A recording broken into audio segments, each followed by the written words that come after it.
Ça fonctionne. Si vous savez ce que vous voulez, vous pouvez l'obtenir. Le fameux petit livre rouge qui donne vie à vos rêves. De Roy Herbert Jarrett. Traduit de l'anglais par Alain Williamson. Pour connaître la joie, il faut partager. Le bonheur est né jumeau. Lord Byron. À propos de l'auteur, l'homme qui a écrit ce livre fut reconnu pour son immense succès, sa grande générosité et son esprit d'entraide.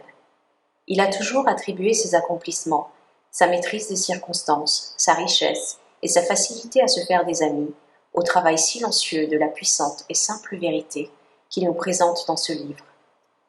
Il nous indique une voie facile et accessible pour connaître une vie heureuse et prospère. Convaincu que la plus noble des actions est d'aider les autres sans rien attendre en retour, l'auteur a exigé que son nom reste confidentiel au départ. Quel est le secret derrière l'obtention des choses que nous désirons? Est-ce que certaines personnes sont nées sous une bonne étoile ou sous l'influence de tout autre charme, leur permettant d'obtenir tout ce qu'elles désirent? Et si ce n'est pas le cas, quelle est la cause des différentes conditions régissant la vie des hommes? Pressentant qu'il devait y avoir une réponse logique à ces questions, j'ai décidé, il y a plusieurs années, de la trouver, si bien sûr elle existait. À ma grande satisfaction, j'ai trouvé la réponse et pendant des années je l'ai transmise à d'autres personnes qui s'en sont servies avec succès. D'un point de vue scientifique, psychologique ou même théologique, quelques-unes des affirmations contenues dans ce livre peuvent sembler incorrectes. Néanmoins, la méthode proposée a donné les résultats désirés à ceux qui en ont suivi les instructions. Je crois sincèrement que je présente ici cette méthode d'une façon qui apportera le bonheur et l'abondance à encore plus de gens. Si les souhaits étaient des chevaux, les mendiants pourraient les chevaucher. Voilà l'attitude adoptée par la plupart des hommes, des femmes, en regard de l'abondance. Ils ne sont pas conscients d'un pouvoir si accessible qu'il en est ignoré, si facile à utiliser qu'il est déconcertant et si infaillible qu'il est rarement reconnu comme la cause du succès ou de l'échec. Bon sang, comme j'aimerais en posséder un, exprima Jimmy, le jeune commissionnaire du bureau, en voyant le tout nouveau modèle de bicyclette rouge. Et Florence, la réceptionniste, eut la même pensée en regardant la bague dans les vitrines du joaillier.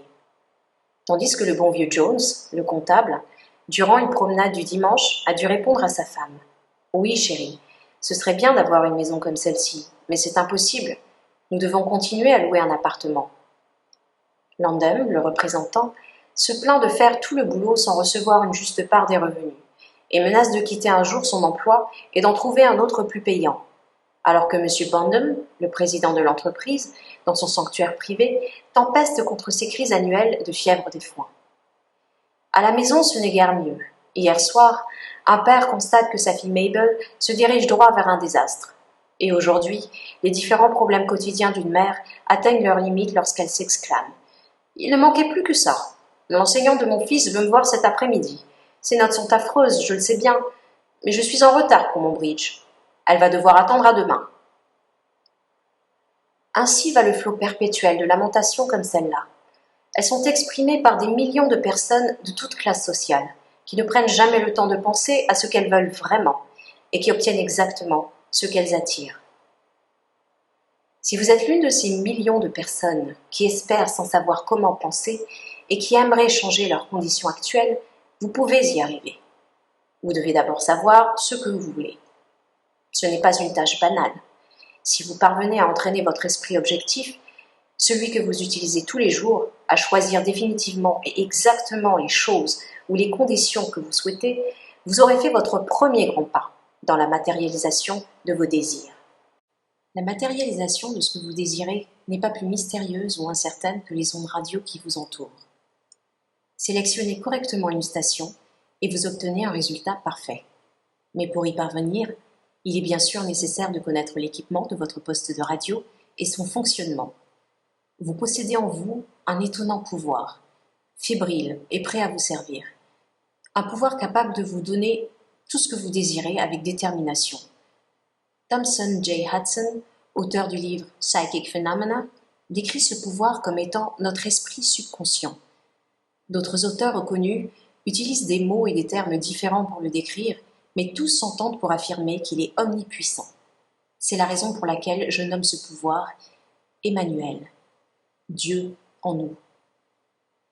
Peu importe le nom qu'on lui donne, ou même l'acceptation consciente de l'existence de Dieu, ce grand pouvoir peut et veut vous apporter la réalisation parfaite et complète de chaque désir sincère de votre esprit objectif. Mais vous devez réellement être déterminé dans ce que vous désirez. Des souhaits occasionnels ou sans enthousiasme ne créeront pas une connexion ou une communication parfaite avec votre pouvoir omnipuissant. Vous devez désirer de tout votre cœur, sincèrement et complètement, les conditions ou choses que vous voulez obtenir ou vivre, que ce soit sur le plan mental, physique ou spirituel. Votre esprit objectif et votre volonté sont si vacillants que généralement vous ne ferez que souhaiter vaguement des choses. Votre merveilleux et puissant pouvoir peut alors se mettre en action. La plupart des désirs sont exprimés verbalement seulement. Jimmy, le commissionnaire, n'a jamais pris le temps de penser à obtenir sa bicyclette rouge. Landon, le représentant, n'a jamais visualisé un autre emploi. Il n'a jamais visualisé quoi que ce soit de toute façon. Le président Bandham savait qu'il était allergique à la fièvre des foins, mais il n'a fait qu'attendre qu'elle se manifeste. Les affaires du père connaissaient un certain succès, et la mère a probablement ramené à la maison le premier prix de la partie de bridge. Mais ils n'avaient aucune idée de ce qu'ils désiraient que leurs enfants accomplissent. En vérité, ils participaient à créer des conditions malheureuses qui régnaient dans leur vie.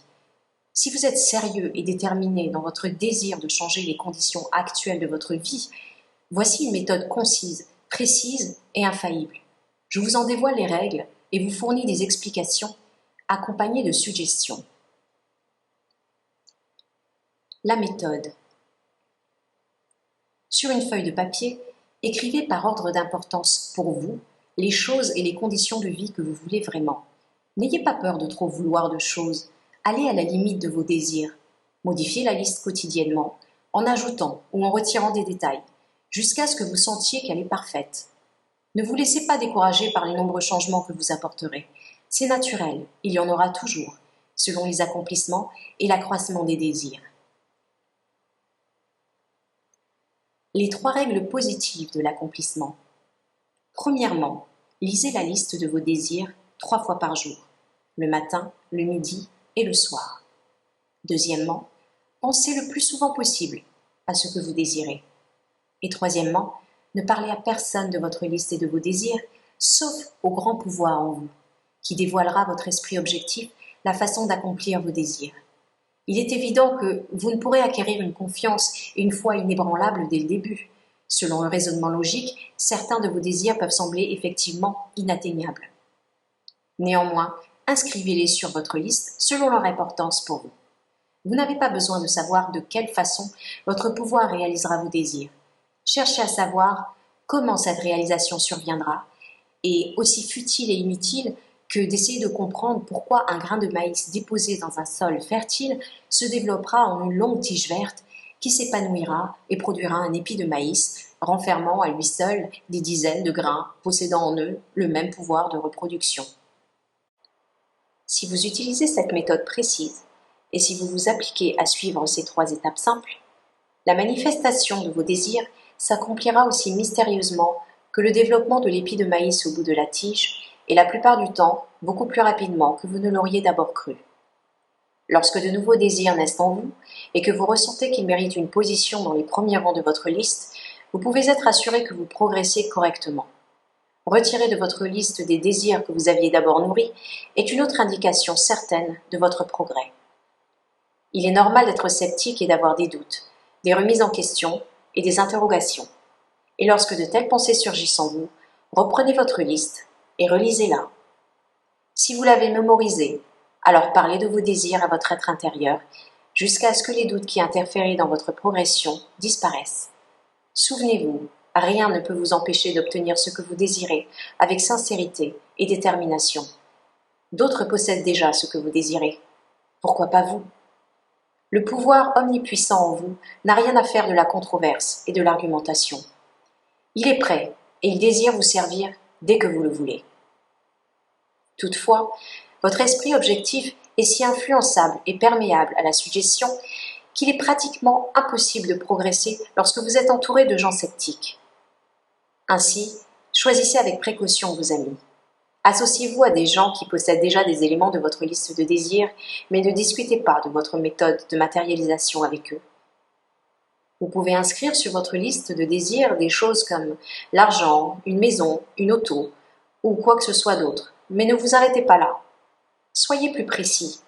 Si vous désirez une auto, décidez de la marque, du modèle, de la couleur, du prix et de tous les autres détails, incluant le moment où vous la voulez.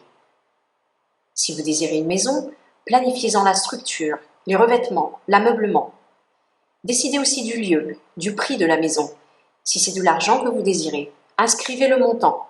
Si vous voulez atteindre un nouveau sommet en affaires, inscrivez à quoi il correspond. Ça peut être par exemple un objectif de vente. Si c'est le cas, inscrivez le total des ventes pour atteindre ce sommet, la date pour le faire, le nombre d'items que vous devez vendre pour y parvenir, la liste de vos clients actuels ou potentiels, avec à côté de chacun l'objectif des ventes. Au premier abord, ça peut sembler ridicule, mais vous ne pourrez jamais réaliser vos désirs si vous ne savez pas positivement et en détail ce que vous voulez et quand vous le voulez. Si vous n'êtes pas capable de définir précisément ce que vous voulez, alors vous n'êtes pas sérieux dans votre désir de l'obtenir. Vous devez être clair et précis. Lorsque vous l'êtes, les résultats vous surprendront.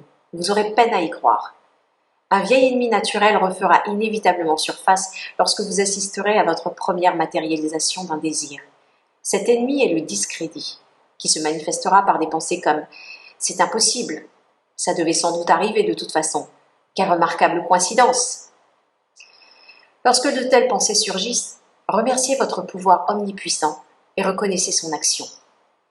En agissant ainsi, vous gagnerez en assurance et vous continuerez à matérialiser encore plus vos désirs. Avec le temps, vous serez convaincu qu'il y a une loi véritablement à l'œuvre, continuellement, si l'on sait se mettre à son diapason. Des remerciements sincères et authentiques ne peuvent pas être émis sans la gratitude. Il est impossible d'être rempli de gratitude et de reconnaissance sans être heureux. Par conséquent, lorsque vous remerciez votre meilleur ami, votre pouvoir omnipuissant pour les cadeaux reçus, faites-le avec toute votre âme et tout votre cœur, et laissez-le paraître sur votre visage. Soyez heureux. Votre pouvoir et son action dépassent l'entendement. N'essayez pas de les comprendre.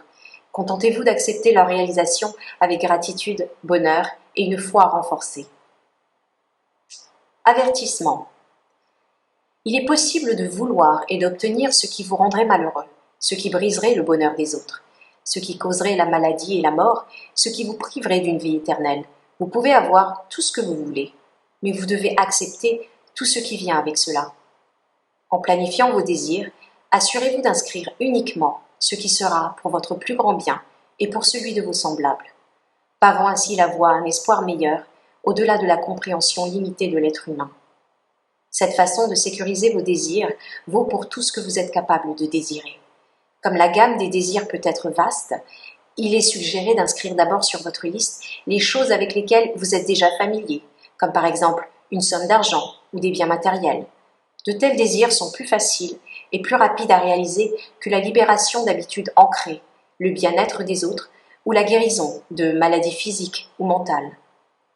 Accomplissez vos désirs les plus simples d'abord, puis passez à une autre étape, celle où vous cherchez à atteindre des objectifs plus élevés et plus importants dans la vie. Avant d'en arriver à ce stade, vous aurez réalisé plusieurs désirs majeurs pour vous. L'un de vos désirs les plus élevés sera probablement celui d'aider les autres, comme vous avez été aidé. La récompense est grande pour ceux qui aident et donnent sans ne penser qu'à eux, car il est impossible d'être généreux sans en être récompensé. Conclusion. Lorsque le docteur Émile Coué est venu aux États-Unis pour enseigner à des milliers de personnes comment elles pouvaient s'aider elles-mêmes, des milliers d'autres n'ont pas accepté ses idées, ont refusé son aide et sont restés leur vie durant au même niveau. Il en est ainsi des affirmations de la méthode que je vous ai présentée. Vous pouvez les accepter ou les refuser. Vous pouvez rester comme vous êtes ou avoir tout ce que vous désirez. Le choix vous appartient. Mais Dieu espère que vous puissiez trouver en ce petit livre l'inspiration pour faire les bons choix, suivre la méthode et par conséquent obtenir, comme bien d'autres l'ont fait, tout ce que vous désirez, peu importe la nature de vos désirs. Écoutez le livre au complet, encore et encore et encore. Mémorisez les 3 règles de la méthode, mettez-les à l'essai sur ce que vous désirez le plus en ce moment même. Ce livre aurait pu facilement contenir 300 à 400 pages, mais il a été volontairement réduit au minimum pour le rendre plus facile à lire, à comprendre et à utiliser. Allez-vous essayer la méthode? Des milliers de vies positivement transformées peuvent témoigner qu'elle fonctionne.